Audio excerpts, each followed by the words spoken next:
ప్రత్యర్థులు తల్లిలాంటి దేశాన్ని వెక్కిరిస్తున్నా, ఓటమి నిరుత్సాహంతో తరుముకొస్తున్నా దేశాన్ని గెలిపించాలన్నదే అతని లక్ష్యం. 140 కోట్ల మంది కాళ్ళరెగరేసి మేరా భారత్ మహాన్ అని గర్వపడాలన్నదే ఆ కుర్రాడి ఆశయం. ప్రత్యర్థులిచ్చే పోటీలో నిలవలేక అందరూ వెళ్ళిపోతుంటే ఒంటి చేత్తో పోరాడి పాకిస్తాన్ తుక్కురెగ్గొట్టాడు. పాక్ ఆటగాళ్లకు చుక్కలు చూపించాడు. తన అద్భుతమైన ఆటతో ఇండియాకి విజయాన్ని అందించాడు. అతడే తిలక్ వర్మ. నంబూరి ఠాకూర్ తిలక్ వర్మ ప్రస్తుతం దేశవ్యాప్తంగా మారుమోగుతున్న పేరు.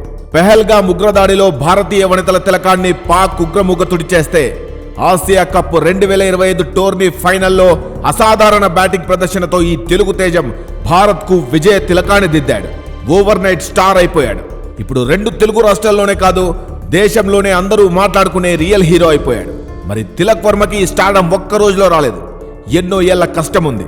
అతడు ఈ స్థాయి దాకా రావడానికి ఎన్నో ఇబ్బందులు పడ్డాడు. నిద్రలేని రాత్రులు గడిపాడు.